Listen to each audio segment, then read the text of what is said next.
আমরা কেউ বয়স ঠেকাতে পারবো না, তবে এই বয়স হওয়ার যে প্রসেসটা বা এজিং প্রসেসটাকে আমরা ডিলে করার চেষ্টা করতে পারি।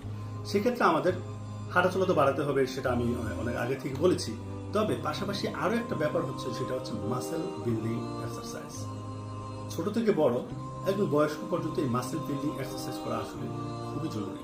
কারণ এই মাসেল বিল্ডিং শুধু আপনার লুকস চেঞ্জ করবে না, আপনার দেখতে ভালো লাগবে সেটা না, আপনার বোন হেলথ স্ট্রং করবে, জয়েন্ট স্ট্রং করবে, মাসেলের স্ট্রেংথগুলোকেও স্ট্রং করবে।